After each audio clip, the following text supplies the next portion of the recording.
Merci d'être avec nous sur la RTM et bienvenue dans ce 17e numéro d'Actupo, votre magazine qui passe au peigne fin toutes les questions brûlantes de l'actualité, comme on aime à le dire, l'émission hautement politique.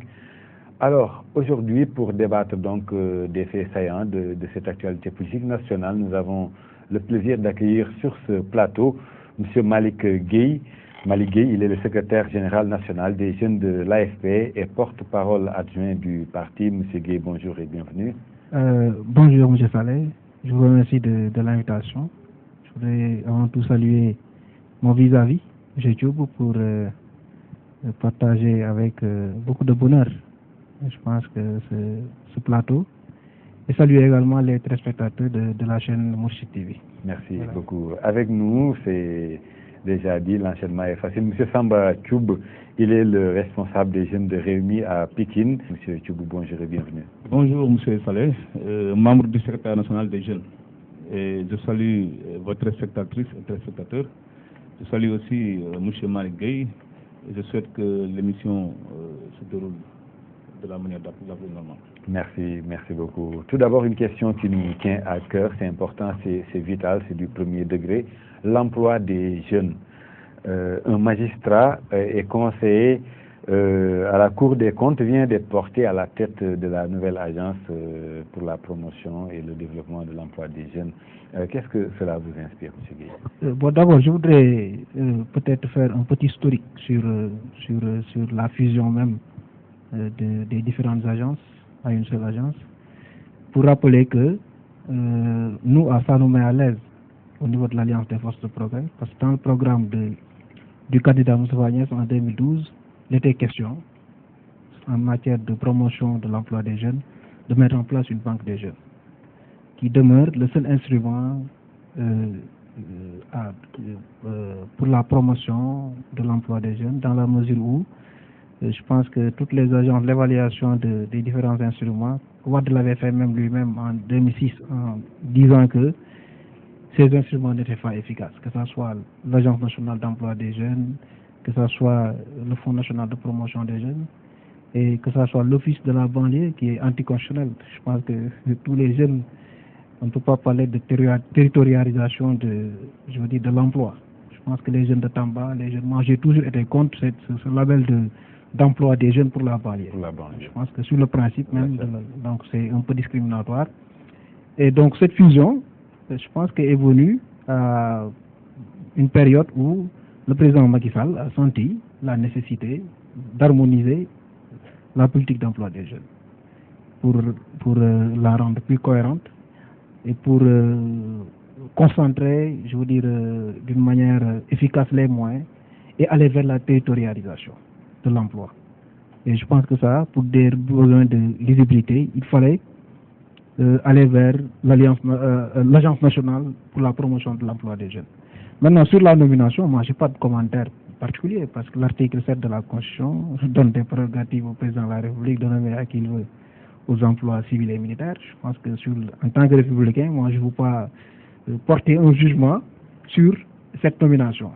Nous avons une présomption, nous avons un président de la République à toutes les informations sur les personnes qui doivent nommer à un certain nombre de responsabilités.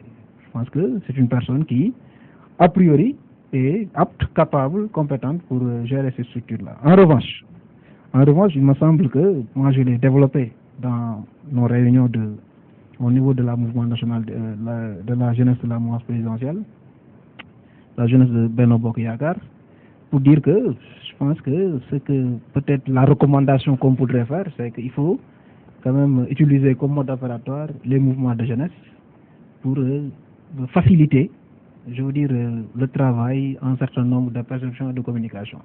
Donc, c'est pas pour réclamer que, le poste devait être donné à un jeune, mais il me semble que, pour des raisons de représentation, parce que les structures de jeunesse, que ce soit, nous avons une double mission de représentation des jeunes du Sénégal, je ne parle pas des jeunes politiques, dans notre appareil. Donc, il est normal que ces jeunes-là, qui représentent plus de 60% de l'électorat, puissent, en un certain nombre de stations, voir des jeunes les représenter en termes de visibilité et d'image. Donc ça, c'est sur le plan même de l'analyse, de la perception. Mais cela n'empêche à rien que le président de la République est fondé à nommer qui il veut à cette responsabilité-là. Et bon, je pense qu'aujourd'hui, ce qu'il y a lieu de s'attendre, c'est que effectivement les préoccupations des jeunes soient prises en compte et que le diagnostic qui a été fait sur l'ensemble des instruments de politique de jeunesse, que ce diagnostic-là puisse servir à quelque chose.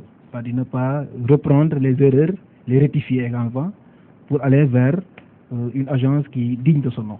Donc voilà le commentaire que je voudrais faire. Monsieur Gueye, il y a toujours eu des difficultés à prendre correctement en charge les jeunes pour qui ces agences dissoutes ont été créées. Monsieur Thiou, pensez-vous qu'avec cette nouvelle agence, que l'enseignante problématique de l'employabilité des jeunes soit solutionnée? Bon, merci beaucoup, M. Saleh. Je pense que d'abord, je vais m'indigner du fait qu'une telle agence soit confiée d'abord à quelqu'un qui n'est pas des nôtres. Ensuite, rappeler que dans son programme qui lui a valu d'être porté à la tête du pays, le président Macky Sall avait placé les jeunes au cœur même de ce programme. Ensuite, les femmes et le monde rural. Et nous lui avons vu faire le tour du pays, battre campagne pendant 21 jours et faire des promesses. Des promesses dont l'épanouissement des jeunes. Mais je pense qu'il y a une incohérence par rapport à la fusion des trois agences en une seule d'abord. Parce que, à mon humble avis, laisser ces trois agences continuer, ensuite les renforcer, et voire même responsabiliser davantage les jeunes. Parce que si on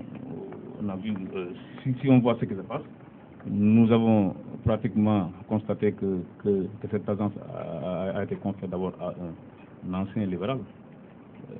On sait sur quelle base.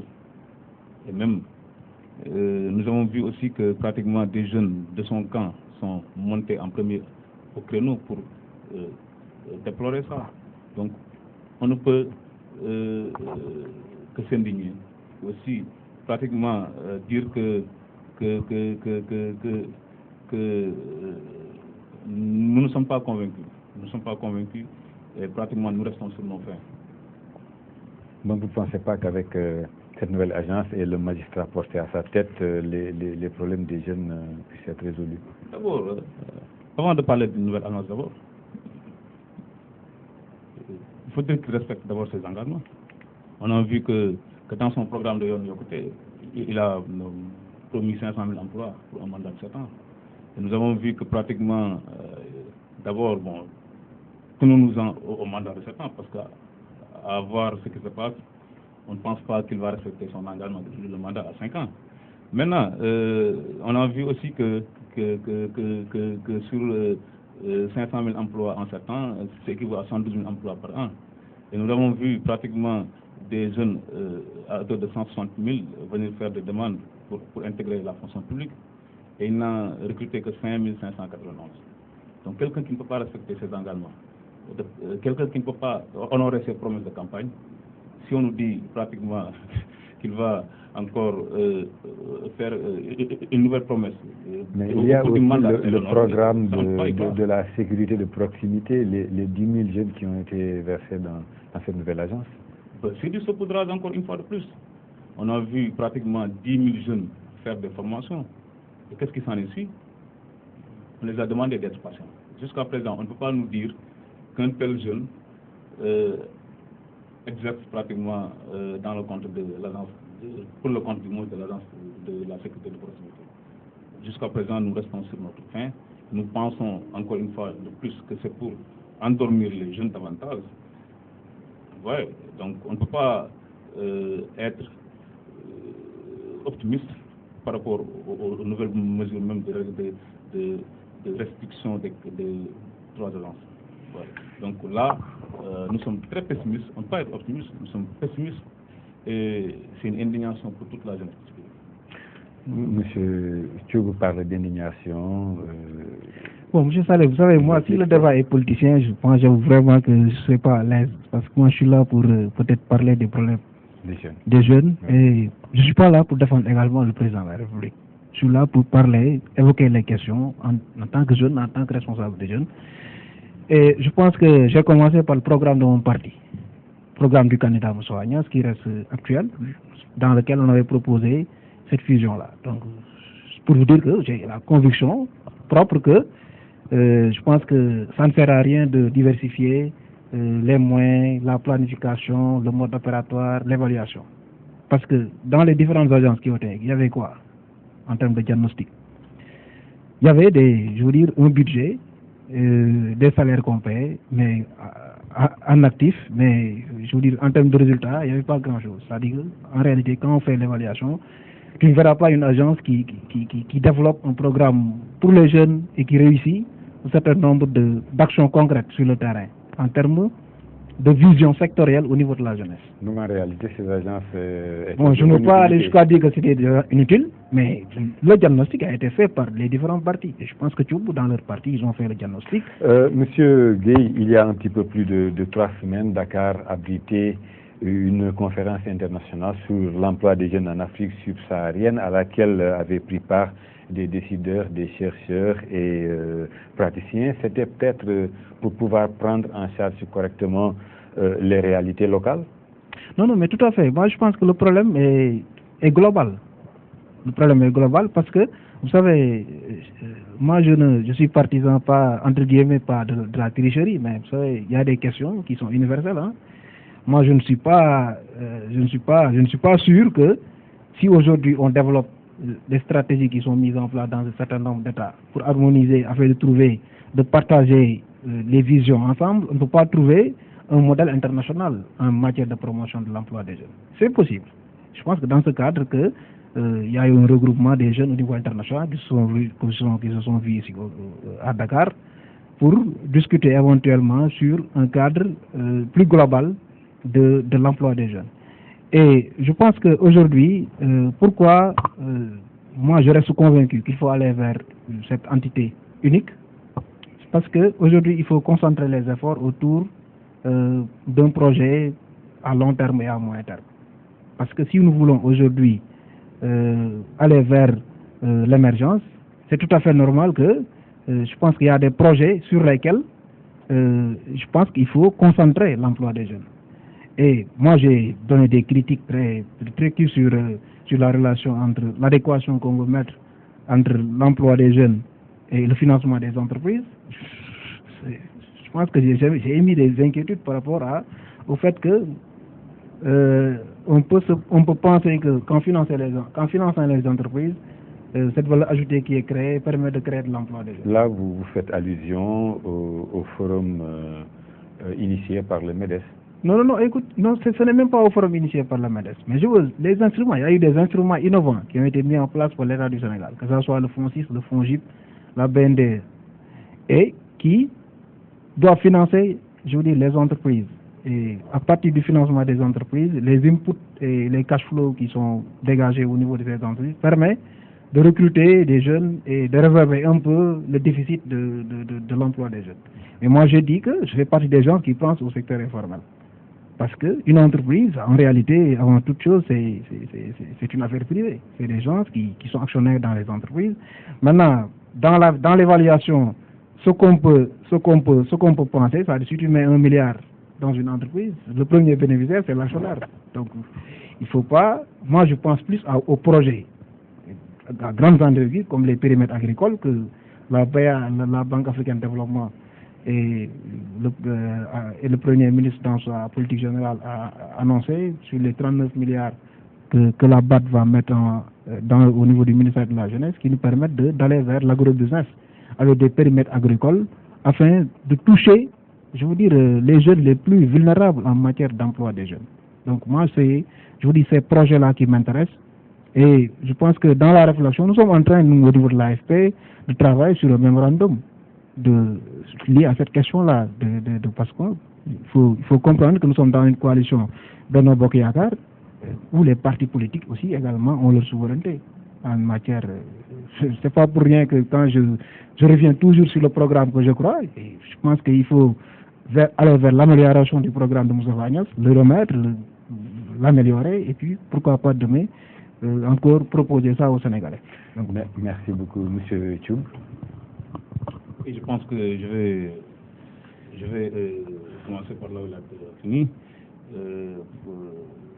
La souveraineté des partis dans Benno Bokk Yakaar, je pense que vous avez tous constaté que ce n'est pas une réalité. Ouais, donc, pour résoudre la problématique de l'emploi des jeunes, je pense qu'il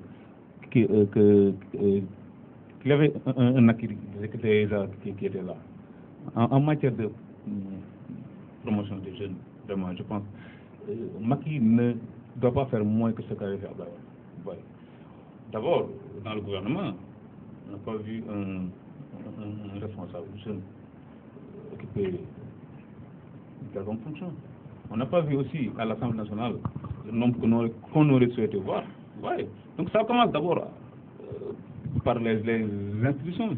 À l'université, vous avez vu que pratiquement ceux qui espéraient faire une très bonne formation et sortir maintenant et faire une bonne entrée dans la vie active, on voit que le rêve est en train d'être torpillé. Au niveau pratiquement du secteur informel, vous avez vu que les marchands ambulants ne sont pas pris en compte. Ouais. Donc l'encadrement qui devait avoir lieu, dans son programme d'abord de Yoonu Yokkute, vous voyez que pratiquement tous les engagements, toutes les promesses qu'il avait fait à l'endroit des jeunes, aujourd'hui on met ça de côté pour engager encore de nouveaux chantiers. Je pense que c'est une perte de temps, ça ne fait pas encore une fois de plus. Et vous pensez aussi que le forum qui s'est tenu, le premier pour l'emploi des jeunes, est une rencontre de plus vous croyez que ces rencontres de ce genre pourraient permettre aux jeunes en tout cas de mieux s'ouvrir sur le marché du travail? Mais absolument, il faudra aller vite. Les jeunes aujourd'hui se sont pressés. Les jeunes attendent encore. Il faudra développer encore de nouvelles stratégies, maximiser la réflexion, renforcer même le secteur privé. Parce qu'aujourd'hui, ce n'est pas l'État qui pourra régler ce problème. Il faudra renforcer le secteur privé, faire de sorte que les entreprises puissent recruter le maximum de jeunes possible. Et aussi encadrer aussi et encourager l'initiative. Donc nous pensons qu'avec le fonds JIP, comme il l'a dit, et le fonds CIS, que pratiquement ça pourra très vite se résoudre. Déjà en 2011, les statistiques faisaient état d'un taux de chômage de 12,2% des jeunes âgés de 15 à 24 ans et 71% des chômeurs constitués par les jeunes femmes, sans oublier le taux important de diplômés sans emploi. Si vous aviez le pouvoir d'être ministre au Sénégal, quelles seraient les grandes lignes de votre programme pour que les choses puissent changer pour les jeunes en particulier? Je l'ai dit tout à l'heure. C'est basé sur le secteur privé. Parce que l'État ne peut pas résoudre le problème de l'emploi, en particulier des jeunes. Il faudra renforcer le secteur privé, encourager l'initiative individuelle, renforcer la formation, aussi créer le maximum de mutuelles, de banques et diminuer même le taux de, je ne sais pas encore comment dire ça, le taux des prêts, parce qu'aujourd'hui, on voit pratiquement beaucoup de jeunes qui veulent se lancer dans l'investissement et tout ça, mais malheureusement, le blocage se situe au niveau des banques, des mutuelles. On rencontre parfois des taux très élevés qui nous empêchent même de faire nos propres activités. Alors qu'on sait très bien que l'État seul ne peut pas résoudre ce problème. Il faudra s'ouvrir et nous encourageons même ce genre de forum, ce genre de rencontres. Parce qu'aujourd'hui, la problématique de l'emploi des jeunes, c'est un fléau vraiment. Et si on croise les bras sans pour autant maximiser la réflexion et aussi essayer très rapidement de résoudre ça, je pense que ça va déborder. Merci, M. Gueye. Même question pour vous. Si vous aviez à solutionner, quelles seraient les solutions que vous préconiseriez pour résorber le taux d'emploi des jeunes? D'abord, il faut comprendre que la question du chômage des jeunes est une question connexe liée au fait qu'il n'y a pas de croissance. Je pense qu'il faut que la question soit traitée de manière transversale. Il faut qu'on impulse l'économie du pays. On ne peut pas avoir cette présomption de dire que nous allons régler la question de l'emploi des jeunes sans que l'économie ne marche pas.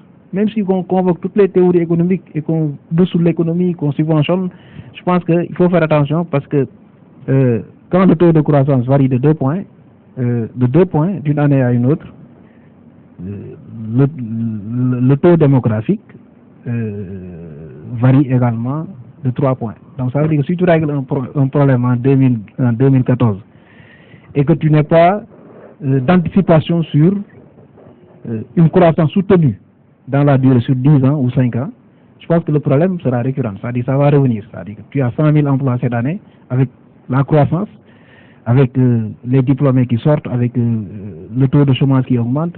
Je pense que cette croissance non soutenue risque de nous amener vers les mêmes difficultés de l'année dernière. Donc cela dit, moi je fais partie des gens qui pensent à la production. On ne peut pas développer ce pays sans la production. Le Sénégal est un pays composé de commerçants. Et ça, je pense que il faut que le Sénégal soit un pays de commerce, mais pas de commerçant. Tout le monde est commerçant. Tout le monde vend. Et on vend des produits qui sont à l'extérieur, qu'on importe à l'extérieur du Sénégal. Et qui impactent notre déficit commercial. C'est-à-dire qu'aujourd'hui, il faut une volonté politique là-dessus. Il faut qu'on se comprenne dans les visions politiques. Nous, aujourd'hui, dans notre mémorandum, que les cadres de l'AFP sont en train de travailler sur les aspects économiques et agricoles, nous nous posons des questions éventuellement sur les années à venir, sur les 10 années à venir, sur des questions actuelles liées au fait que, écoutez, par exemple, tu prends le Sénégal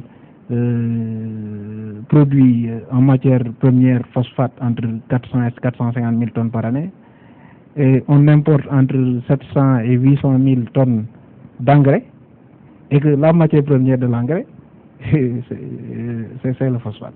C'est-à-dire qu'aujourd'hui, sur le plan économique, il y a un besoin de mettre en place une usine de production d'engrais et d'arrêter d'importer de l'engrais. Ça, c'est des questions liées et ça nous permet d'améliorer notre déficit commercial, ça nous permet de créer de l'emploi, parce que les usines de production vont créer de l'emploi, et puis ça nous permet d'augmenter la croissance économique et d'aller vers l'émergence. Moi, c'est ces questions-là que j'ai envie de poser. Maintenant, pour avoir un emploi décent, rémunérateur et durable, que faudrait-il réellement faire pour que les jeunes puissent vraiment accéder à un emploi? Moi, je pense qu'il faut croire à... Moi, j'ai lu le programme Yoonu Yokkute qui a été amélioré, parce que je pense qu'il y a une contribution qui a été faite par l'ensemble des experts, des alliés, des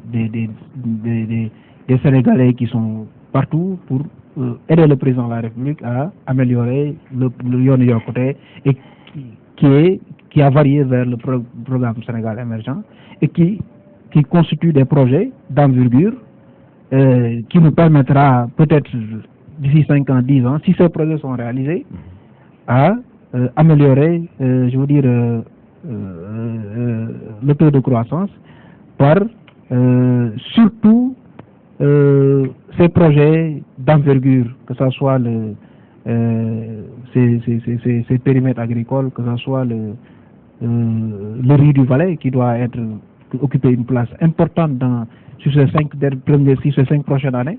Parce que moi, je ne peux pas considérer que sur 240 000 hectares de terres arables dans la vallée, depuis 30 ans, on a des difficultés, des terres arables avec de l'eau. On a des difficultés à irriguer plus de 50 000 hectares. Ça, c'est une question de volonté politique. C'est vrai que le président de la République, le président Abdoulaye Wade avait mis plus de 400-500 milliards cumulés et quelques milliards sur des infrastructures qui ne sont pas, sur le plan économique, qui restent entre Dakar et peut-être sa banlieue. Ce n'étaient pas des pistes de production qui développaient qui avaient des impacts réels sur le transport des biens et des marchandises pour influer sur l'économie. Mais moi, je pense que si on avait cette volonté politique d'aller vers ces 150 000 hectares, que ça soit une vision politique claire, une volonté affichée, et je pense que aller également vers nous sommes tous des Sénégalais qui aiment consommer le riz taïwanais, mais je pense que les Sénégalais aussi je pense que leur responsabilité sur ce soutien qu'il faudrait donner à l'État pour diminuer, pour au moins que notre déficit budgétaire soit encadré. Monsieur Gueye, vous parlez du riz de la vallée, ça me donne envie de revenir sur les pirogues de la mort qui ont repris service. Je parle de l'immigration clandestine. Cela ne constitue-t-il pas un échec de la politique d'emploi des jeunes? Absolument. C'est un désespoir d'abord, parce que ces jeunes qui attendaient encore, qui ont attendu pendant 2 ans, qui n'ont encore rien vu de concret et qui pensent à leur avenir, je pense que la seule alternative pour eux, c'est de reprendre les pirogues. Ouais, donc c'est une preuve d'échec par rapport à la politique de jeunesse, tant prônée par le pouvoir dans son fameux programme. Je comprends très bien mon ami Malik. Il ne peut pas être antagoniste par rapport à ce qui est en train de se passer. Ouais. Mais je pense qu'il y a énormément de choses à déplorer. Ouais. Donc il y a des choses à dire. On a tous vu nos jeunes frères quitter Bakel, Kédougou, Saint-Louis, venir s'agripper devant les grilles de la primature, espérant obtenir un emploi dans la fonction publique, parce qu'on les avait promis. Ouais. On a vu que, en fin de compte, ces jeunes-là qui espéraient enfin avoir quoi s'en tenir, ne peuvent que prendre les pirogues. D'où maintenant le phénomène de l'immigration. Et nous profitons de l'occasion pour présenter nos condoléances et aussi s'indigner encore une fois de plus et lancer un appel au président de la République. Parce que cette jeunesse ne mérite pas le sort dont il subit actuellement. Ouais. C'est cette jeunesse-là qui s'est battue, c'est cette jeunesse qui a voté pour lui. Ouais. Donc, nous lui disons encore une fois de plus de repenser sa politique d'emploi. Et très rapidement, parce que le temps presse pour lui. Il ne lui reste que 3 ans. Et nous souhaitons vraiment qu'il y ait une réussite par rapport à cette problématique, pour que pratiquement son successeur puisse s'engager dans d'autres chantiers. Merci. Ces jeunes qui veulent coûte que coûte, et quoi qu'il en coûte, aller s'accomplir ailleurs, ou en tout cas, ils sont à la recherche d'une vie meilleure pour avoir un petit peu plus de dignité. Ils préfèrent quitter donc le navire et aller voir ailleurs, là où ils croient trouver l'Eldorado. Écoutez, moi je pense qu'il faut peut-être donner les justes mesures des phénomènes, parce que je pense que c'est un phénomène qui n'est pas nouveau. Depuis 10 ans, le Sénégal est habitué à ces genres de déplacements d'immigrants. Et il me semble que il faut quand même essayer de ne pas donner l'impression que, en fait, c'est des phénomènes qui directement sont liés à un échec de la politique de l'emploi des jeunes de l'État du Sénégal. Moi, je dirais non, parce que il faut comprendre que je pense que chaque individu a sa responsabilité en termes de vision qu'il a pour s'en sortir. Et moi, j'ai peut-être l'attention que je voudrais, l'alerte que je voudrais lancer, et à l'attention de mes camarades jeunes qui sont des jeunes comme nous, c'est quand même, il faut pas penser que l'Europe c'est l'Eldorado. Moi, je pense que ces choses-là sont même révolues. Parce que ça ne sert à rien de se déplacer d'une zone à une autre en pensant que cette zone-là, je pense qu'il faut croire à notre pays. Il faut que, si nous voulons demain porter, je veux dire, cette génération, aider les jeunes à trouver de l'emploi, d'abord il faut les aider à croire à notre pays. Et ensemble, qu'on puisse se battre pour que véritablement ces questions-là de l'emploi des jeunes puissent être réglées dans une période acceptable. Parce qu'il ne faut pas même que faire de la météo politique et promettre des choses qui n'ont pas de sens. Vous savez, moi je pense qu'il faut qu'on sorte de cette... Et c'est l'appel que je fais à mon ami Thioubou pour qu'on sorte de cette manière de faire de la politique. Vous savez, moi, le jeunisme, c'est vrai, il faut faire la productivité, j'y crois. Moi, je ne crois pas à la mutation générationnelle, je ne crois pas à l'alternance générationnelle. Je suis jeune, mais je crois à la productivité. C'est-à-dire, il faut que nous qui sommes jeunes, que nous nous dressons à des niveaux qui nous permettent de compétir naturellement avec tout le monde. Et je pense qu'il faut évoquer ces questions comme ça. Et vous me permettez de revenir sur quelques identifiants. Allez-y très vite. C'est quelques identifiants de quelques éléments qui portent à fausser un peu l'analyse même des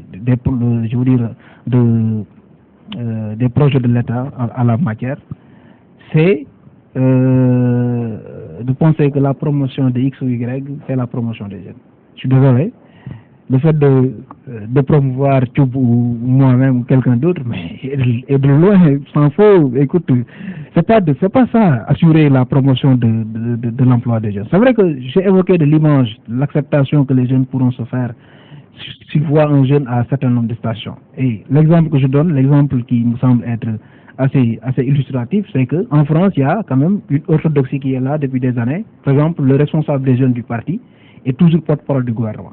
Ça, c'est depuis Sarkozy, depuis Hollande, c'est toujours comme ça. C'est-à-dire, ça, c'est des jurisprudences qui ne sont pas peut-être dans la Constitution, mais c'est des jurisprudences qui nous permettent d'encourager un peu les jeunes dans l'image et dans la visibilité. Mais quand même, nous, en tant que jeunes, il faut que, d'ores et déjà, qu'on se prépare, qu'on se forme surtout à relever les défis de la formation, de l'auto-formation, et d'aller vers, de déplacer un certain nombre de questions politiciennes, et d'aller vers les grandes questions sur lesquelles les jeunes nous ont mandatés au niveau de nos appareils. Et les questions, c'est quoi? C'est-à-dire participer activement dans la réflexion, dans la planification et dans la mise en œuvre des projets.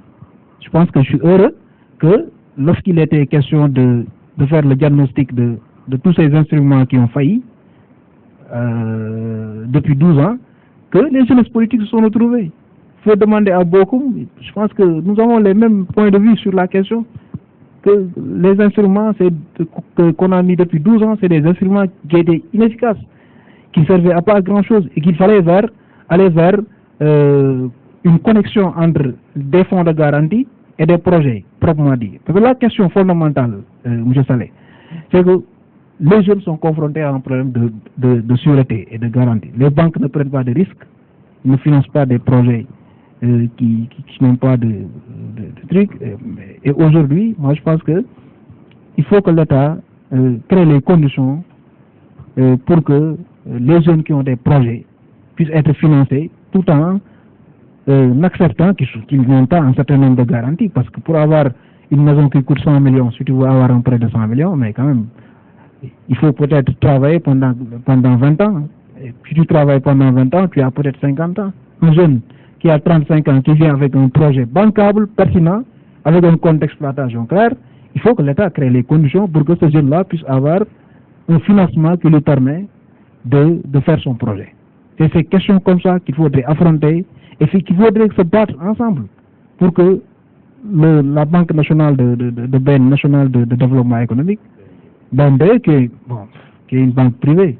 Bon, c'est vrai qu'il y a peut-être une interrogation là-dessus. Moi, je souhaitais que l'État prenne la majorité dans le capital pour que ça soit une institution publique. Mais une banque privée, c'est vrai que les actionnaires vont d'abord considérer, penser qu'il faut aller vers le bénéfice. D'accord, on essaie d'avoir... Voilà ces questions sur lesquelles je pense qu'il faut... Voilà, dernièrement, un conseil interministériel, la patronne du gouvernement, a estimé qu'il urge d'agir vite et je le cite, afin d'identifier les niches que l'action publique pourrait capitaliser et en faire des opportunités viables pour la jeunesse. Fin de citation. Cela signifie-t-il prendre les taureaux par les cornes? Oui, je pense que ils l'ont dit. Donc, il faut aller très vite. Il faut aller vite, très vite, voire même trop. Parce que je pense que M. Gueye, comme il l'a dit, il y avait des agences qui étaient là. Ouais, il y avait des agences. Ces agences sont des instruments. Maintenant, le contenu de ces agences, si ça ne marche pas, ça ne veut pas dire que pratiquement les agences ne sont pas bonnes, quelque chose comme ça. Mais c'est parce que ce sont les gérants peut-être qui ont failli. Ouais. Mais ça, c'était des acquis. Il faudrait changer. Mais je pense aussi que c'est clair.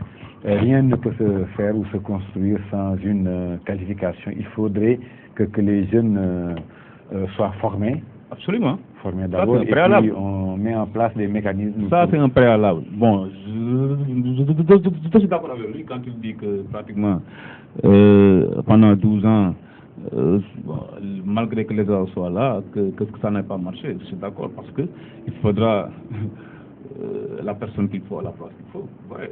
Et aussi, par rapport au financement des jeunes aussi, je pense qu'on l'avait fait sur la base d'appartenance politique. Bon, si tu es du PDS ou bien même si tu es un parti allié, tu bénéficies des fonds.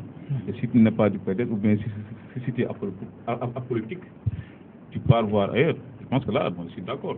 Maintenant, il faudrait revoir pratiquement les personnes qui devaient occuper ça. Mais il ne manque pas de jeunes qualifiés. Il ne faut pas qu'on se focalise seulement sur les politiques. Ouais. Donc, il y a des gens qui sont là, qui sont qualifiés, qui sont formés pour gérer n'importe quelle structure. Ouais. Donc, je parle de ça.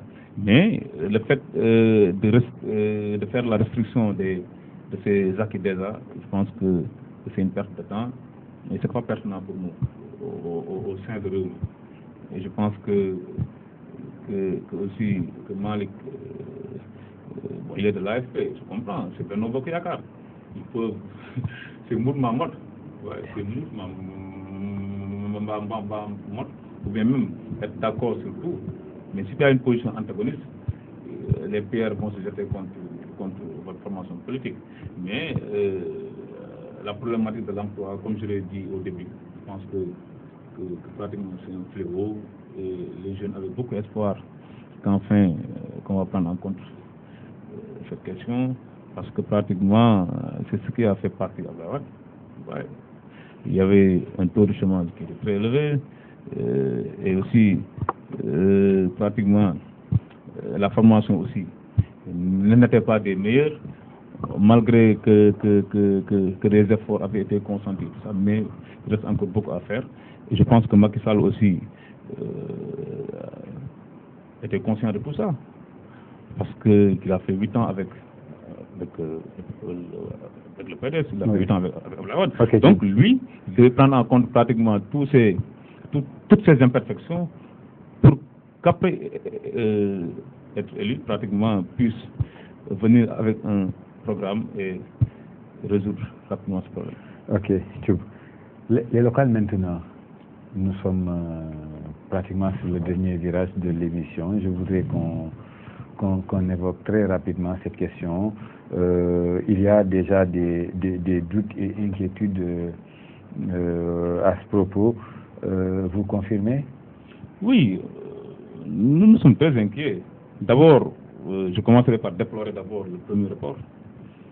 Je pense qu'on doit arriver à un niveau, malgré le climat, malgré pratiquement la température, respecter tout le temps le calendrier républicain. Donc ça, c'est un principe de bonne gouvernance.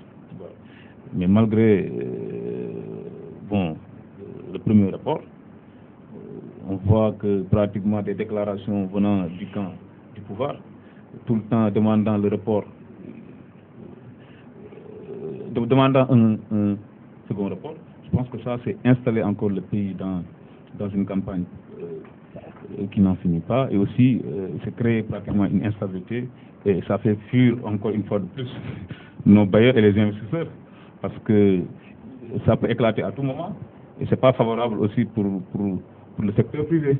Ouais, parce qu'on aurait aimé vraiment être dans un pays stable, où le calendrier république est respecté, où les élections se tiennent à date échue. Et je rappelle qu'à la veille de la présidentielle, c'est celui qui est élu aujourd'hui qui refusait un quelconque report.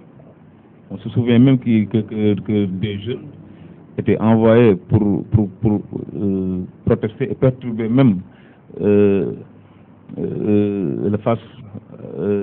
la conférence de presse de Olusegun Obasanjo, vous vous souvenez, demandant le respect du calendrier républicain. Donc, qu'est-ce qui a changé entre-temps?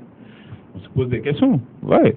Ce qu'on peut dire maintenant en tant que jeune politique, c'est que on est contre tout éventuel report, et nous sommes contre aussi pratiquement, et nous allons faire face.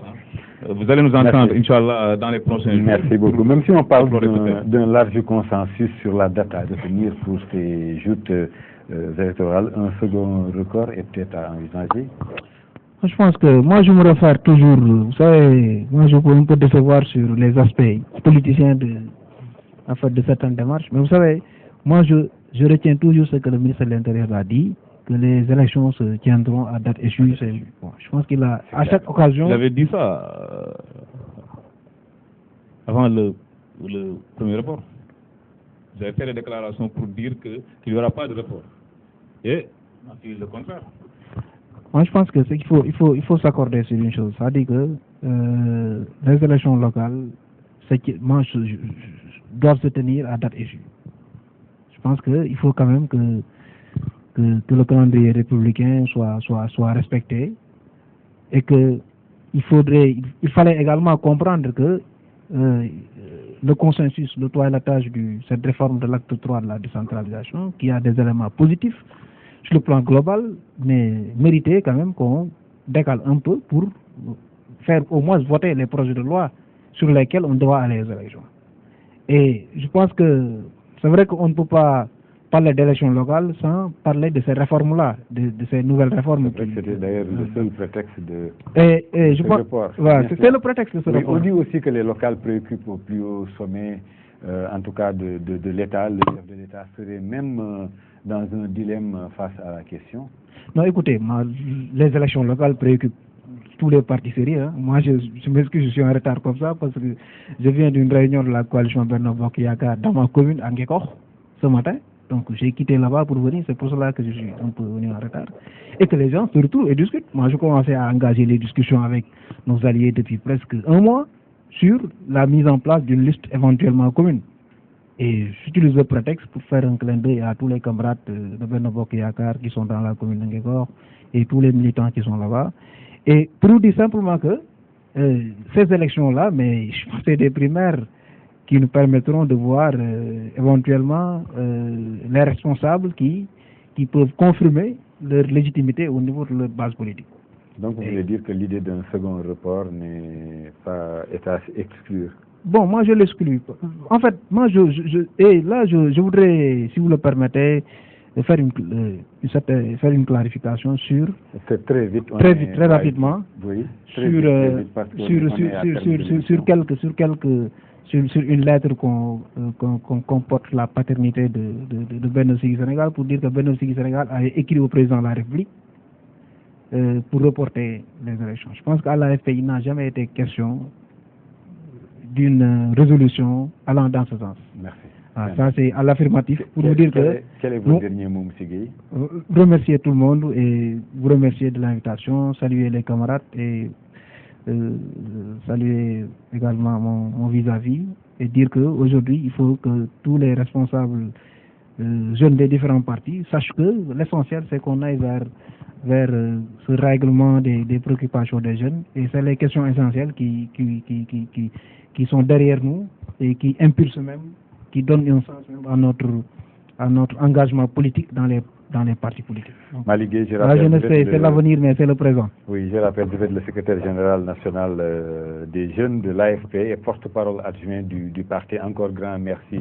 Monsieur Thioub, votre dernier mot très vite, s'il vous plaît. Bon, j'aurais aimé parler de l'acte 3 de la décentralisation, qui est un prétexte. Ce n'est que partie remise, malheureusement, le temps qui nous était imparti. L'acte 3 qui a été le prétexte pour reporter d'abord en premier lieu les élections. D'accord, nous reviendrons pour ça. Pour un second report. Oui. Mais juste vous dire que j'étais très satisfait et aussi de la richesse du débat. Tout le plaisir. Et remercier aussi et souhaiter bon retour à mon ami et frère Malick. Merci Samba Thioub. Merci infiniment. Vous êtes le responsable des jeunes de Rewmi à Pikine et membre du secrétariat national des jeunes du parti.